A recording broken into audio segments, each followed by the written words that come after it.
today is a very special one. We're winding down to the year. It's been one of those, well, I would say after 2020, any year seems fairly all right. But it's been sort of a mixed bag. And as we're sort of packing up this year, we wanted to leave some treats behind, especially for those of you who've come all the way on this journey with us. And what do we have today? Well, it's something very special, and it's someone very special. So what we do, just very quickly at the Game of Facts, is we try and bring you data and evidence on issues that really matter to us or ought to matter to us. So it's a lot about health, it's a lot about governance, climate change and environment, gender issues, education. It's what we're really trying to do here is by bringing more data, making it interesting and in a way a little more appetizing, we increase the interest, especially among young people, and mainstream for more data in our media stories, in public discourse. So when anyone talks to you about anything, it's really an opinion which they're passing off as sort of, something which is the gospel truth, and you turn around and say, where do you get the data from? What's the source?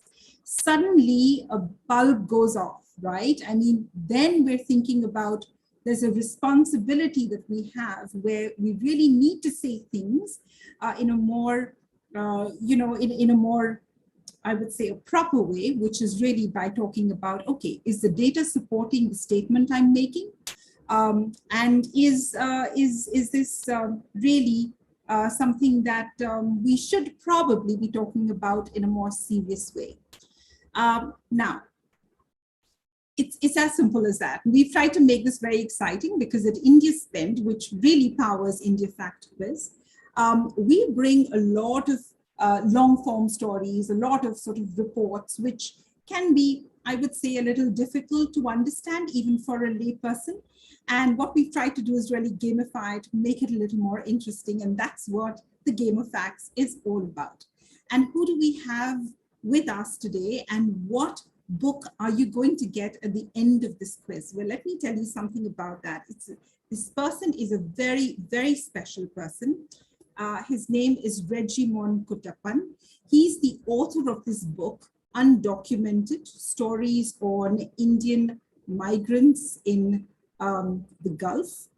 And it's a very interesting and a very special chronicle. I have very rarely come across books written in a way which is not only compassionate, but it's also, he's taken the effort of telling us about the history, which is fairly complicated, and in a way, I would say also very recent. So it's modern history on the formation of the Gulf states, India's relationship with the Gulf, in particular one state, which is Kerala, the dynamics that form, and really, how, we have this very, sort of perception that, oh, if you go to the Gulf, well, then you're rich or you're wealthy, or, you're going to, we're sort of envious in a way.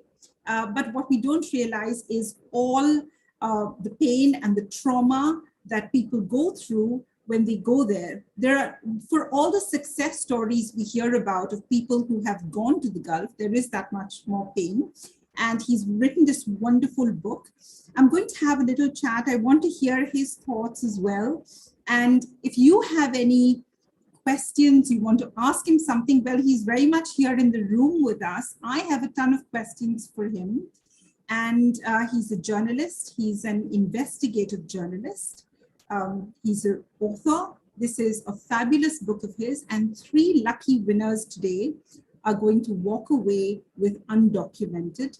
It's part history, part a reporter's journey, and all about the niceness and kindness that there is in the world. I saw that through Reggie's writing and in his words. So Reggie, just really wanted to, first I must congratulate you on this fabulous book. if you could please unmute and if I could just ask you a few questions, Reggie. I absolutely loved your book to start with. Thank you, Rashmi. Thank you. I'm just sort of curious to know, Reggie, your own journey to journalism, was it an accident? Was it something you were very clear that you wanted to get into? Can you tell us a bit about that? And also then your own foray into development journalism, in particular migration as a subject. Yeah, thank you, Rashmi. Thank you for introducing me, and thanks for this platform. Um, Journalism was not an accident for me. I did my master's in applied physics, it's material science, but I was not much interested into research and everything. I used to read a lot of Frontline those days and India Today those days, the bulky India Todays those days. I was always after the news stories and everything. And those days also we had long form stories. And additionally, I belong to a community who are storytellers here in Kerala. We used to tell the brave stories of warriors and kings and all, and my forefathers have done that. So it might be there in my blood also. So I wanted to be a good storyteller. And when I chose to become a good storyteller as a journalist, I wanted to tell untold stories. That's why the migration stories popped up, because everybody do. So there are business journalists, there are political journalists, there are only a few development journalists or journalists, those who do socially important stories, and these stories never get featured also anywhere in newspapers. So it's very limited space for to get the story migration stories to be done, but I'm trying my best to find that space, and I feel that it is very important to tell these untold stories of migrant workers which others are interested. But there are readers also. There are readers, especially the policymakers, CSOs, and they all are interested to know what is happening on the ground. So I'm taking that role to tell them that this is the reality which is happening on the ground. Well, fact of the matter is, Reggie, we're all results of migration at some stage in maybe our life or the lives of our earlier generations, our ancestors. So I think this story matters to all of us. And if anything, I think migration has been on this universe for forever. But I just wanted to understand, Reggie, you've gone a little beyond that, because you are journalist, you are also a fact checker, you are also an activist, because you don't just, you go beyond the story. What comes first? What came first, Reggie? When you started your journalism, did you feel like, I can't just leave this as a story here, I need to go beyond, I have to do something, I can't leave my subject behind? Where did that come? Yeah, I'm an activist basically. Even from my school days, I used to work with a science NGO in Kerala, where we used to build smokeless stoves for the slum in the slums. So I used to be a part of them, and even still I have the blue chart of that smokeless stove, how it can be built with just 4,000 rupees. And because these things are built in slums and all. So I had that activism in me. And when I hear the sad stories of people, I just don't want it to stop after reporting it. I wanted to help them through all ways which I can do. And fact checking, definitely, whenever I want to tell a story, I will tell it properly, fact checked only. I don't want to bluff, especially these are untold stories, and people don't want, I don't want people to come back to me and tell that you went wrong. Even a small error can put the story in trouble. So it's activism was there, and I don't want to stop just after. It's not only a story for me. Everybody sees that a story can be told and we can just leave away, but these people are struggling. These people are, it's very hard for them for surviving. So I wanted to, it happens, I be with them and try my best to get a solution for it, because they feel hope. They hope on us. See, the thing is that when we hear them, they believe that, okay, you are media people, you people will be able to help us. I don't want to disappoint them. Common man always thinks that if something comes in media, all of them will think that, okay, my story is going to be printed tomorrow in newspaper and people will read that and I will get help. But that doesn't happen. So I don't want to disappoint them. I try my at my personal level to help them. Right. No, that's I think important to know. And when you sort of we started off the discussion, you talked about, okay, there are reporters who are reporting on business, etc. Now, in an ideal world, we should be having every single media organization in their newsroom should have a data journalist, must have somebody who's reporting on public health, education, climate change and environment, gender rights. I mean, these should be, I would argue, specialized. I think migration definitely comes in that picture. And then there's this constant, sort of narrative we keep pushing from one side to the other. We know that, yes, journalists and media organizations should be doing this, but we say, no, readers only want, Bollywood, and readers only want the fluffy stuff, and readers only want this kind of news. But then where does that narrative change? So it's about, okay, because the readers have been only getting that. What if we were to sort of flip this and say, okay, fine, you get your entertainment, you go for it here, but there has to be, we need to have more real stories. We need to have issues really out in the open that affect us. When is this going to change, you think, Reggie? Or let's move on and let's be realistic and accept narrative. Yeah, so when is it going to change? I'm very much concerned about it. Still, I struggle to find a space for a migration story, even in the newspapers and even in the news websites, which we see that they are very much committed to do the real stories. Many of the time, my pictures, as I'm an independent journalist, even if it's being an important story, my pictures get turned down because they said, oh no, Reggie, who is going to read that? It's still a big struggle. See, only during the COVID pandemic, we started to talk about the internal migrants only. But these people were there here. They were struggling. We didn't even know the numbers, how many of them are there. And we didn't talk about them. We didn't talk about the workers' rate. But when they started to move on, flee, and when they were seen as COVID spreaders and all, we started to do stories about them. But how many of them did such a kind of stories? And it only lasted for a few weeks on front pages. Still they are struggling. Still they are struggling. So there are only a few good platforms where real stories are happening, and those platforms are also it's very hard to get a real story printed or to see it online. It's very real. It's very hard even now. People I don't know why people don't want to read the real stories. But it's very hard. Many of So just on that one, and you have your own share of heartbreaks on this one. But I think one of the issues, that I would like to sort of talk about is, yes, okay, we'll come to that. And I'm sure, there will be more readers who will want these kind of stories. But there's also the aspect of the data and the story. For you, what comes first? Is it the data that comes first, or is it the narrative that comes first?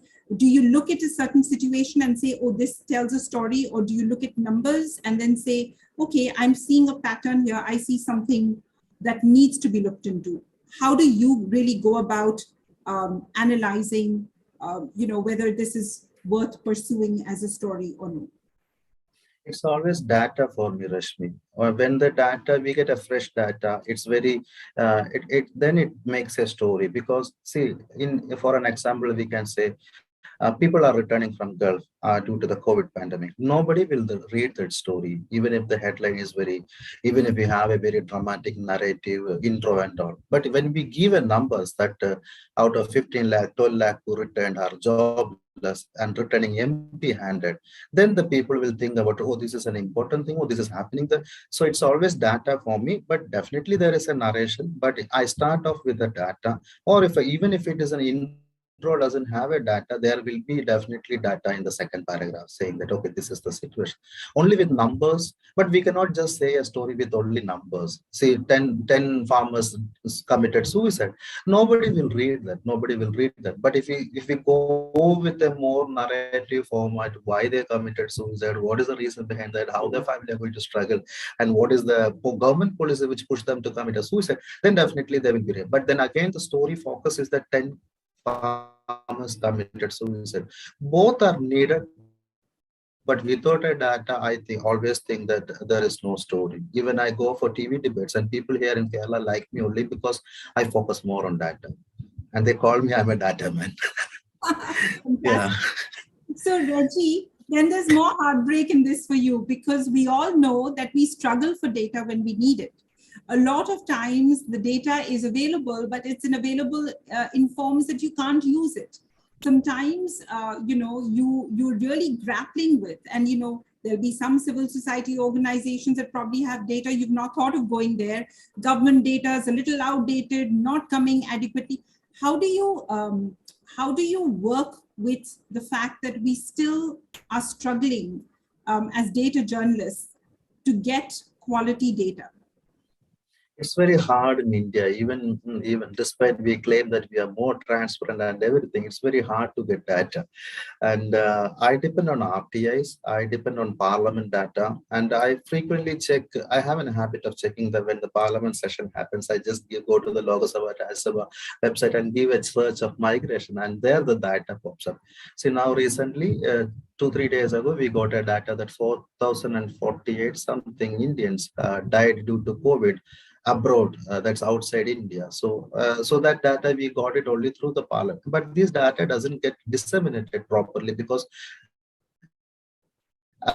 as I told you in the earlier question and answer, that nobody wants to do a story and nobody wants to read a story about. Nobody bothers about this migration or real stories and all. It's very hard to get data, despite we claiming that we are very much transparent and all. Even I don't go to, I have stopped going to government offices to take data. I depend on RTA, I depend on parliament data, or I depend on some other sources who are there in the government offices, because they don't provide data at all. Numbers are coming out is very difficult. Thank you for mentioning about RTIs, because I wanted also, if you can explain the process of RTIs and how it's not always straightforward. And sometimes you can be going round and round in circles, just filing RTIs. And Reggie, just tell us a bit about that, please. Yes, see, we should learn the trick of asking the questions to them. We should learn the trick. I have learned the trick. It's very hard to ask them. It's very hard to understand what questions we have to put in and how are we going to get the answers. They always have an attitude that we should not give an answer to them. That is the problem. So we have to learn the trick of framing the questions properly so that we get what we are going to ask.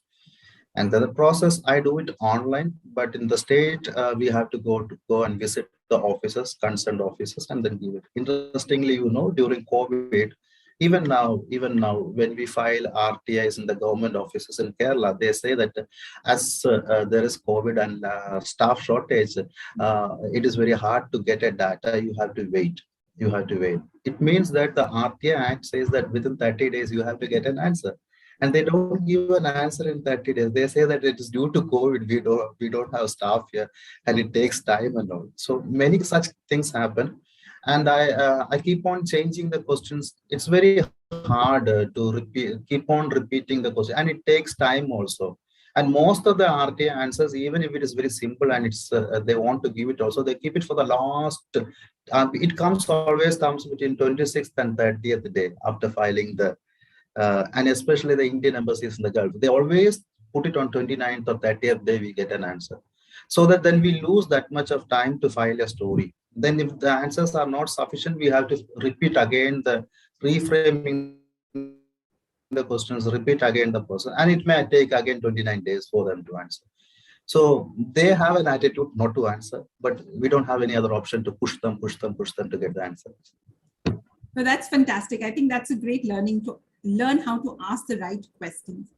Reggie, I wanted to ask you, when you look at journalism today, can you identify some of the things that are absolutely gone so wrong for journalism, and probably some silver linings. The fact that you're an independent journalist today allows you to do the kind of stories you want to do on your own terms. And also, if we had to make things better for journalism to function the way it ought to, are there some ideas or thoughts that you have that can allow for this to happen? Uh, I uh, I think so. See, the journalists here, most of the journalists are now taking sides. That I feel very bad. Even in Kerala, the journalists are taking sides. Either they are with the government or they are against the government. They miss to tell the real story. So that I am very much worried. And ideas, what I feel is that when most of the time, when there are there are a few number of editors who understand the story, but I have felt recently that most of the editors who approve the pictures and all, they fail to see the real story. So the pitch gets turned down. So uh,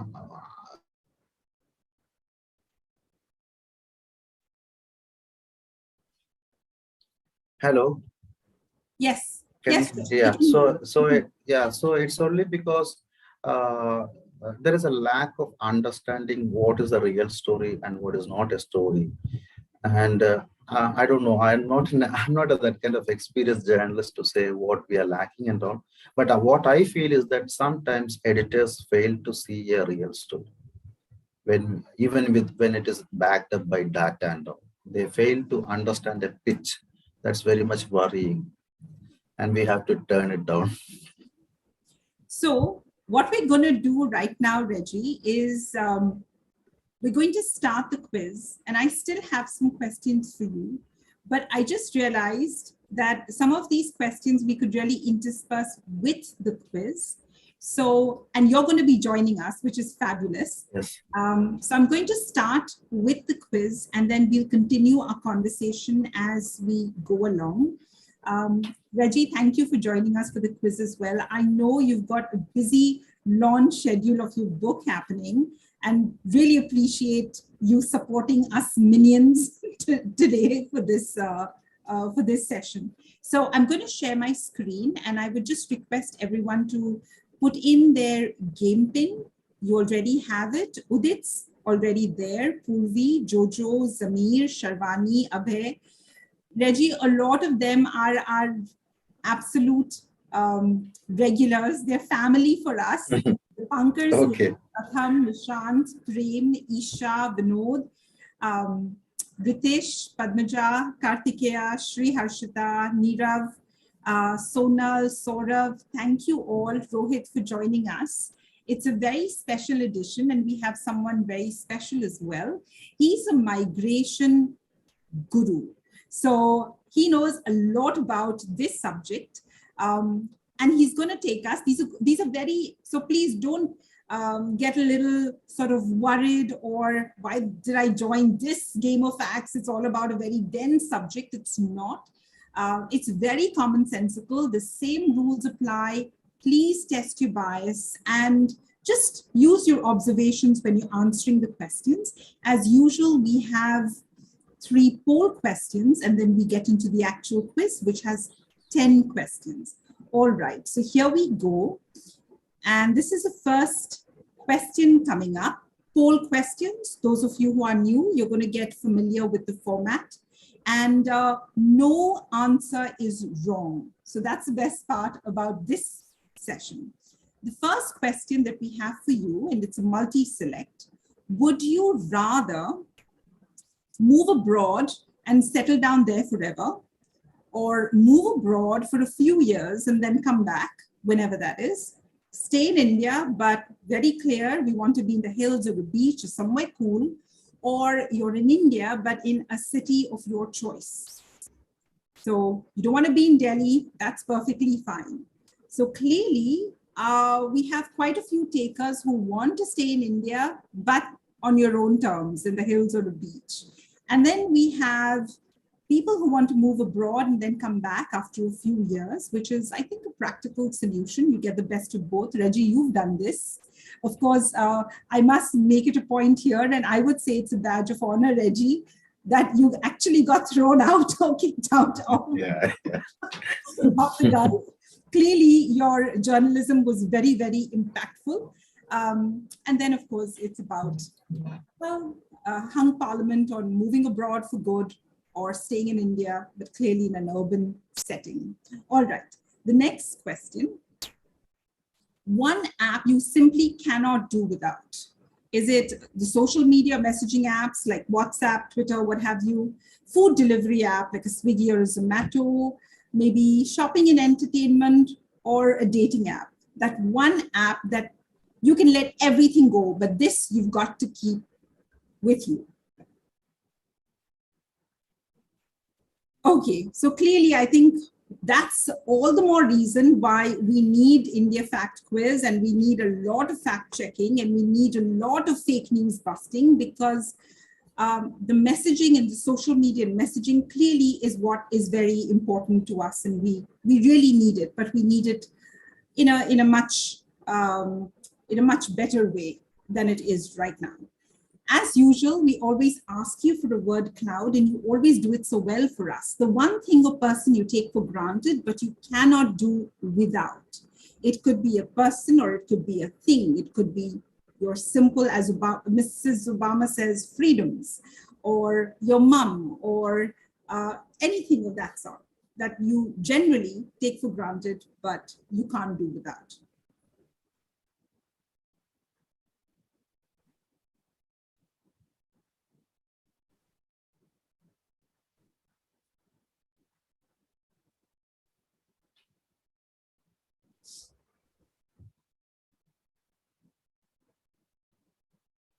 Okay, I can see a nice little word cloud forming, and it's going to be interesting to see what, in a sense, we're grateful for, although we don't acknowledge it on an everyday basis.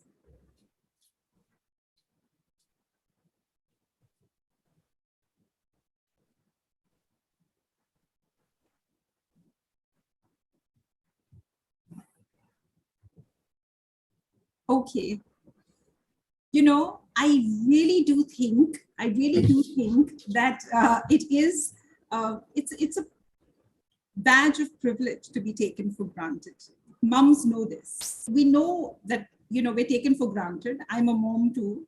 But fact of the matter is, we're the most important, we're the center of the universe of our children. So mother clearly, Reggie, India Fact Quiz, most people here love their moms more than anybody else in the world. Okay, and then there's reading books, this quiz, equilibrium that you take for granted. Yes, sometimes we always want extreme things, right? Sweets, okay, the environment, yes, that is something we just take for granted. Something as basic as sunlight, air, mobile phones, reading books, respect, yes. Family, friends, mom and dad. Okay, thank you all very much. This is very, very helpful. And we're going to take a screenshot of this and remember what we really need to give a little more attention to and appreciation to. All right, so with that, we're starting the quiz. Remember, it's very simple. You're going to see the question on the device, and you just need to click the right answer. If you have any problems, put that in the chat box, and Muskan is there, Mirat is there. We'll try and help you as much as we can.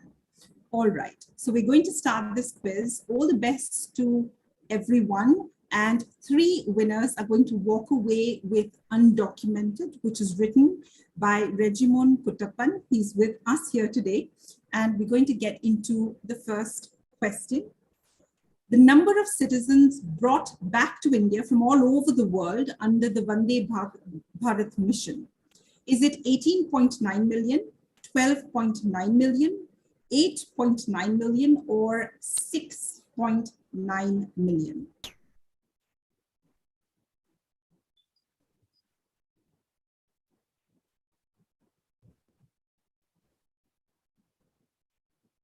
Okay, so as per the latest data, which is December 3rd, 2021, 18.9 million people have been repatriated to India ever since we had the lockdown, the COVID-19 caused by COVID-19.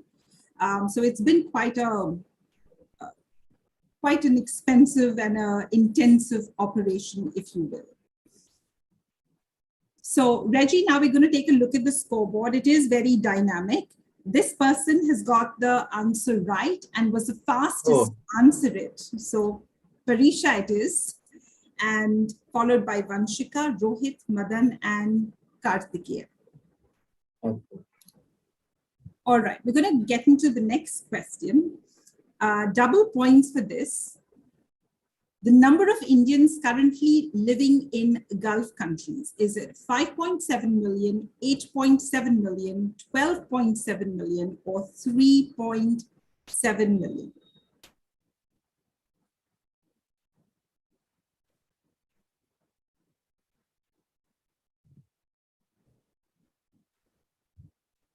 All right, so 11 of you got it right. It is 8.7 million. Reggie, you talked about, and I know you start the book with, I think way back in 1950s, where you talk about, well, this person, I don't want to, please stop me if I'm giving too much of the book, but this person sort of struggles, finds his way, clambers on a dhow to get to Dubai, makes a circuitous route, literally a couple attempts. And what struck me when I was reading that chapter, Reggie, is this is exactly what is happening today, that we see migrants trying to cross from North Africa into Europe. Reggie, tell us a bit about, when you were sort of writing the book and chronicling these struggles and stories of Indians living in the Gulf. Anything that struck out or stood out for you? Yeah, see, you know that the book is titled Undocumented. I'm talking about Indian migrants or any other migrants who don't have a passport or a work permit or residence status permit when in the Gulf. When I say why I focus on Gulf, because it doesn't have a worker-friendly environment, because they are following a system called kafala. Kafala emerged in 1950, where the employer-employee relationship is being seen as or is like a bonded labor. When I titled the book, when I discussed with the Penguin editors and all, I wanted to stick on with the title Undocumented. You should realize one fact that in 1960s, while I opened the book, that's 60 years back, the Indians who went on illegal boats to Gulf didn't have any paper with them, but they were welcomed. They stayed there for 25, 30 years. They built Dubai, and most of them made their passport only after 3 years of arrival there. And at that time, there was no passport centers in Kerala. We had only an office in Chennai, and they will get a number, they will send it to the relatives. Their relatives will go to Chennai, make a passport, send the passport there, and he will take that passport and come back. So in 2020, when we lose the passport or when we don't have the resident status, or we are being seen as an undocumented, either due to the design of kafala or by my fate, I am seen as an illegal person. I have been dehumanized. I will be handcuffed, jailed, deported. So 60 years in the gap. In 1960, an undocumented person was welcome in the Gulf. In 2020, when the world talks more about human rights, workers' rights, and the Gulf countries see them as the champions of human rights, an undocumented worker is seen as an unwelcome guy, and he is seen as an illegal. So that is the main theme which runs all through the book. Thank you, Reggie. So we're going to go to the scoreboard. A little bit of suspense building here. Okay, it's Parisha, Rohit, Sharvani. Hi, Sharvani, seeing you after quite some time. Darshan, Abhay, and Abhishek Kumar is the highest climber, but it's just 2 questions, so we have more to go. All right. The next question. Till date, 4,048 Indians living abroad succumbed or died due to COVID-19. we're asking in which country was the highest number of casualties or deaths? Is it Uganda, Saudi Arabia, UAE, or Sudan?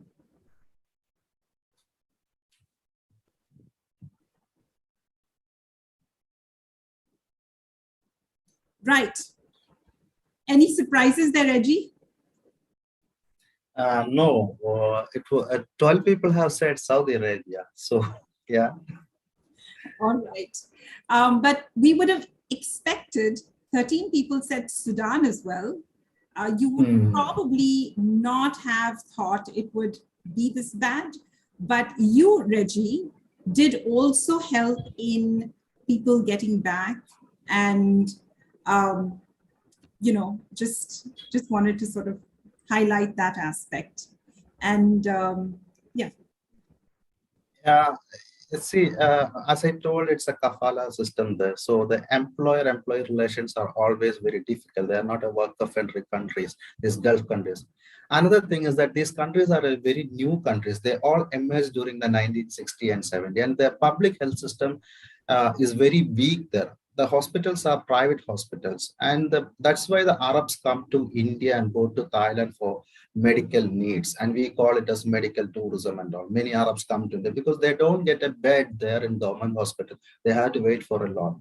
And I expected this number of deaths will go high in the Gulf countries because the health system is very weak there, and nobody is going to get any admission in any hospital, and you won't be able to afford a private hospital because almost all the private hospitals have Western multinational company hospitals. So it's unthinkable for any ordinary migrant worker to go and get a bed there when you are affected. And it was those times when all the countries were, even WHO was clueless what kind of medicine has to be given, what is the vaccine. So the deaths all happened during that March, May, June, July time. That's the thing. So Saudi Arabia, I know that it's the largest number of Indians in the Gulf country is in Saudi Arabia. So when the number is high, definitely the casualties also will be high there. And UAE is having the second position after Saudi Arabia. So I thought that people will talk about UAE and all. Yeah, Sudan and all, we don't have much Indians. Uganda, we don't have much Indians. But there are Indians that in Uganda and all, they are PIOs, person of Indian origin, who have gone long back and have businesses there, settled there. We can't tell them that they are migrant workers. According to ILO definition, migrant is a person, or a migrant worker is a person who migrates to a place from his home country and returns, and he will return back. He will return back. Seeker is a person who seeks asylum due to political tensions or any other tensions. He can't stay back. Refugee is a person who will migrate, but he won't return back. He wants to be in the newly migrated country. So Taslima Nasrin is an asylum seeker. Syrian refugees are refugees, and Indians are migrant workers. People always mixes them. So they don't know exactly what is a definition, and they don't go deep into the definitions. No, that's really helpful. Thanks for that, Reggie. And on the scoreboard, it's Rohit, Tom, Abhishek, Vanshika, and Parisha. And on to the next question. Double points for this one as well. The highest number of passport Seva Kendras are in this state. Is it Uttar Pradesh, Maharashtra, Kerala, or Punjab? All of these states have a very robust exchange of workers going to other places and countries.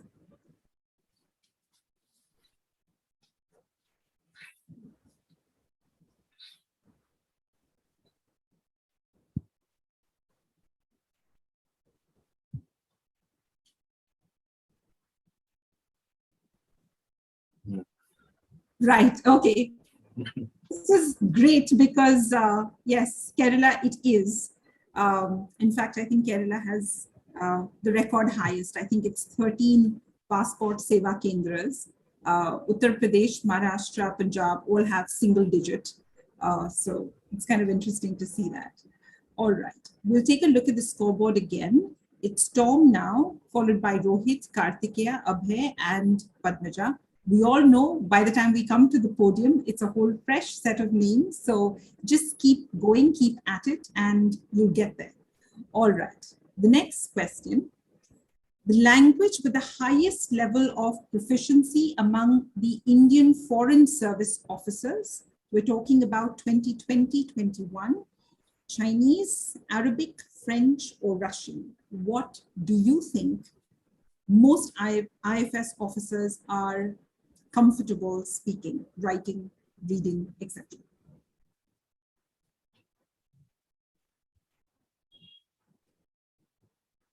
This is a bit of a surprise, Reggie, because one would have thought, so we clearly, I think there is, French, yes, is taught a lot more in colleges and schools, but I didn't expect Chinese would probably get a higher number.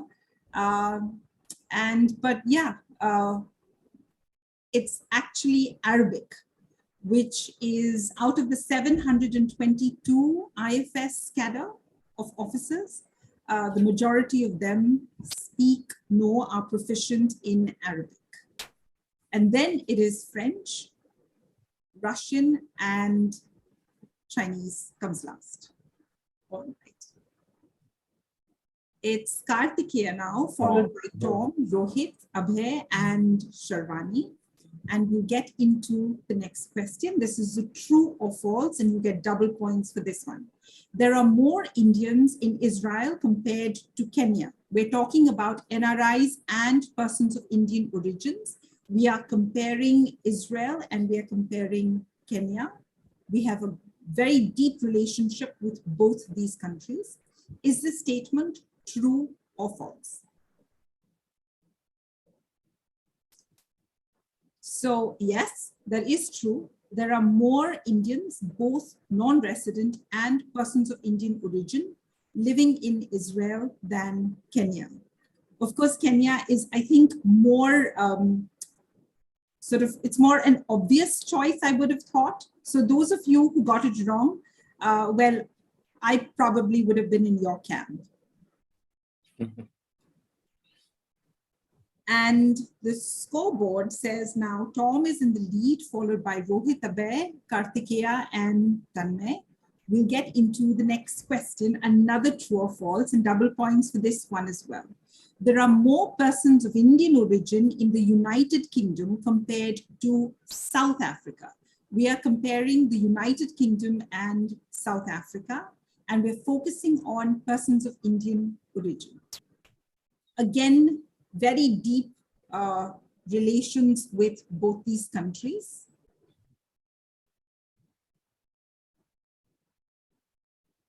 Right, okay. So it is those of you, 20 of you that said false, you are right. In fact, there are more persons of Indian origin in South Africa compared to the United Kingdom. Reggie, I was very amused when I got to know that you have the Gujaratis, a lot of them in South Africa, you have the Tamilians, and the way they refer to the Gujaratis and the North Indians or the rest of India is Hindustani. So you're either Hindustani or then you're Tamilian. So it's kind of interesting how even within that, they're sort of viewed. If you are a Keralite in Wales, you would be called Malabari. So even I don't belong to Malabar. Malabar is the north side of Kerala. I belong to the central and south side of Kerala. But we all are known as Malabari. And Tamilians also will be known as Malabari in Gulf countries. Fascinating. Okay, it's very interesting. And so in a sense, what we say, so North India will typically call anyone who's living in the south Madrasis. That would be talent of Malabari. Okay, no, that's so in fact, there are a couple questions, but we'll probably take it sort of towards the end. And if anyone wants to ask Reggie some questions, please put that in the chat box as well. Very quickly on the scoreboard, Rohit, Kartikeya, Tom, Vanshika, and Sri Harshita. Vinod Khanna is there somewhere, and he's not doing too bad because he's the highest climber with this question. We'll get into the next true or false.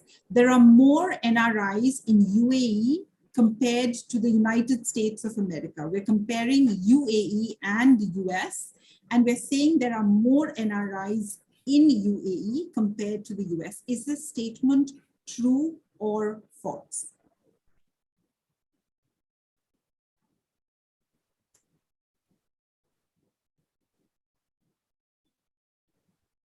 Okay, so I think a majority of them pretty much get this.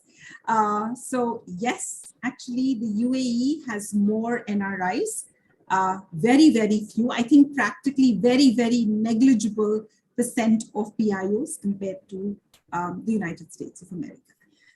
Reggie, there was a couple of things I wanted to ask you, and actually it's not I'm asking you, it's Dipankar, who's sort of a very strong family member of the IFQ movement. Mm-hmm. And he says, Reggie has also written on the Kerala flood rescue. A few words on that would be great. Yeah, in 2018, we had a flood which we named it a centuries flood, and some 546 people died. And we always surprised how much it was flooded and all. And there are 2-3 big rivers here which got swelled, and then the water entered every place. And we have estimated a loss of 30,000 crore.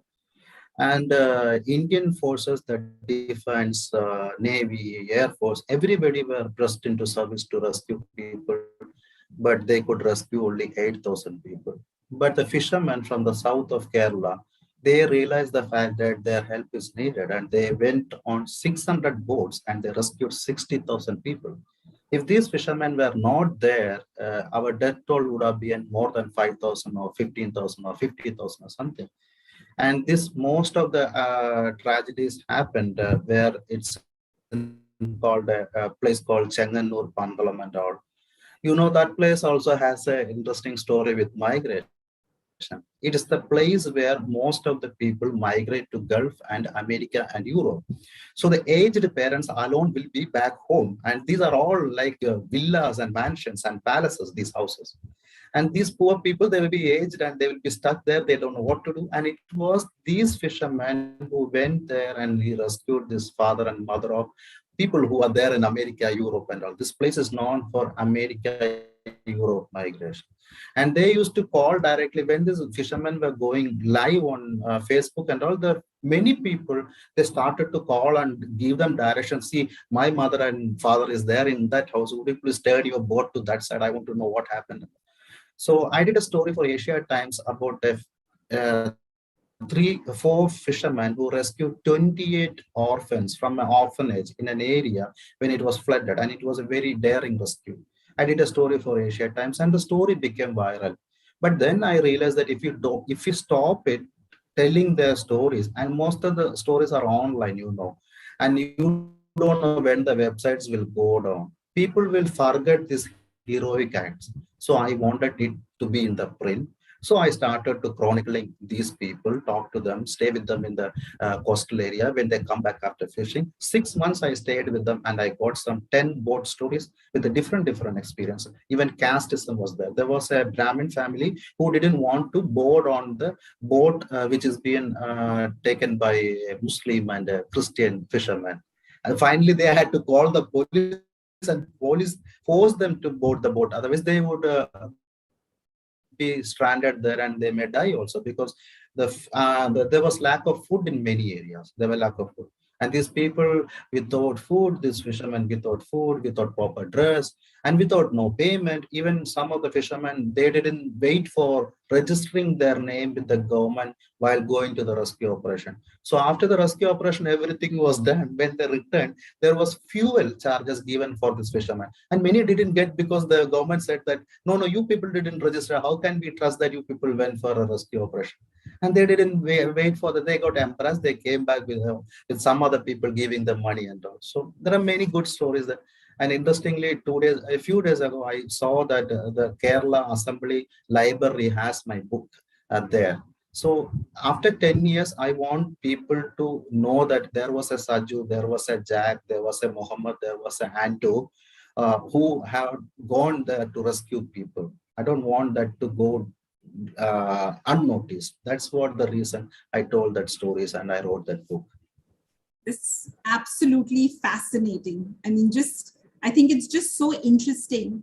And when I was sort of just hearing you talk about it, fact of the matter is climate change is a part of our lives. And I think somewhere we will have to also develop our own response mechanism.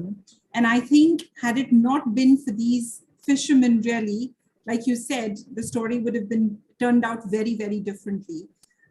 But very fascinating, Reggie. I think that that's brilliant. All right, we'll take a look at the scoreboard. It's Rohit, Kartikeya, Tom, Vanshika, and Sri Harshita. And we'll get into, we have two more questions, one true or false. There are more Indians in the US compared to the UAE. We're still continuing with the US and the United Arab Emirates. Is this statement true or false?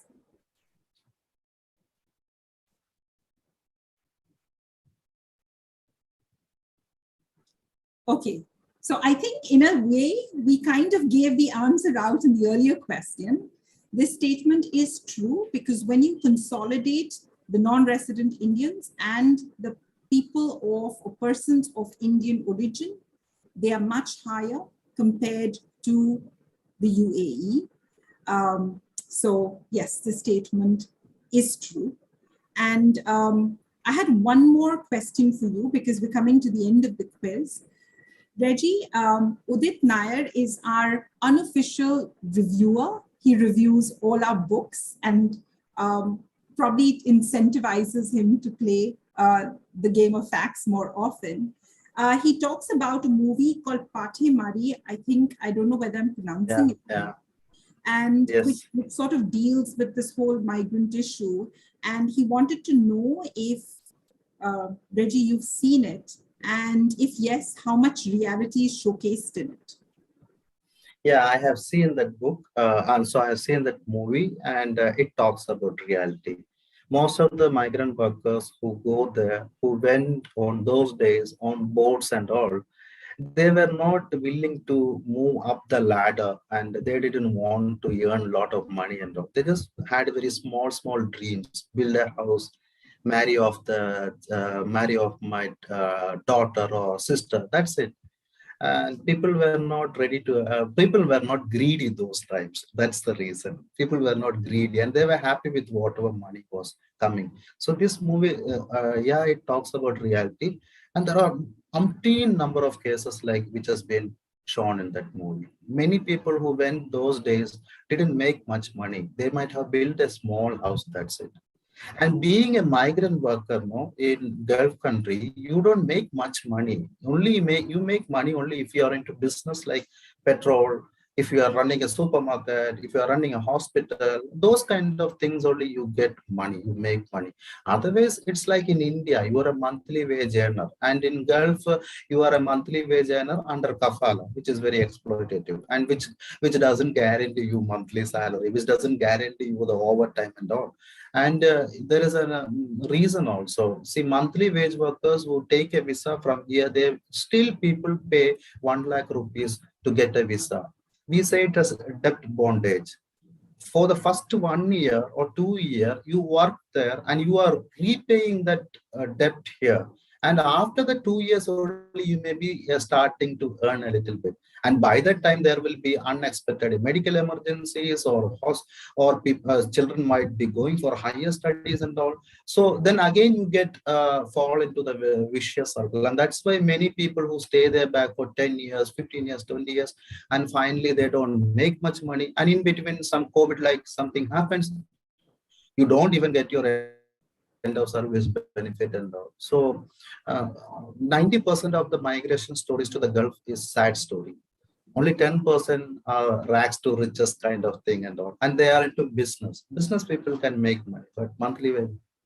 And that is where we talk about perceptions, right? So we're only associate, oh, gone to Gulf, okay, so going to get assets, going to get gold, going to get, and you sort of, this book really shows us a very realistic and a very, I mean, for me, I thought I have decent amount of empathy, but when I read this book, it just opened my mind like I never expected. And there were pages literally, Reggie, where I had a lump in my throat. I thought I was going to break out into tears at any time, but It's very, very wonderfully put. All right, so we're going to look at the scoreboard again, and it's now Rohit, Tom, Vanshika, Kartikeya, Shri Harshita. We have the last puzzle question, and this can upset everything. So please just, I hope you get this answer right, because you're going to get double points with it, and our podium could look very, very interesting after this. All right. So 1.11 lakh Indians gave up their citizenship, and we're asking you to rank from high to low the countries that acquired these citizens. Where did these citizens that gave up the Indian citizenship go? Your options are England, United States of America, Australia, and Canada. You need to stack them in the right order from high to low. And please don't forget to click the submit button. These numbers are for 2020, 2021, and this has been shared in the Parliament. So we're going to go with that data because it has come straight from the government.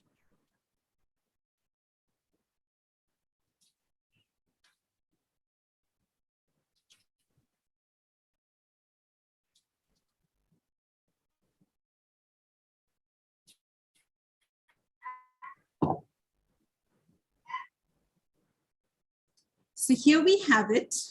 Okay, this was a really tough one. It is actually the United States that acquired most of these citizens, our Indian citizens who are now Americans, Australia, Canada, and England. This is really how the Ministry of External Affairs has put this out. And yes, I think we've come to the end of this.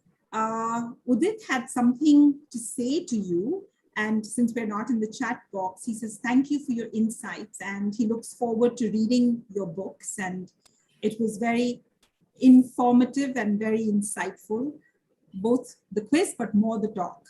All right, so with that, we're going to take a look at the podium, and thank you so much, Reggie, for coming here, and for this little session. Means the world to us. All right, so we'll take a look at the podium this week. 3 lucky people walk away with Undocumented. Vanshika, that's you. Tom, and in the first place, it's going to be Rohit. You have the double responsibility of not only reading this wonderful book, but also sharing the review with Rejimon Kuttappan, as well as with the Game of Facts. So thank you all so much. Thank you, Reggie. And thank you, Rashmi. Look forward to seeing all of you next week on Saturday. It's going to be our last quiz for the year. And have a great weekend, whatever's left of it. And please, if you've won it or not, I think it's definitely worth reading Undocumented. It's a fabulous, fabulous book. Thank you, Reggie, and goodbye, everyone. Thank you. Thank you all.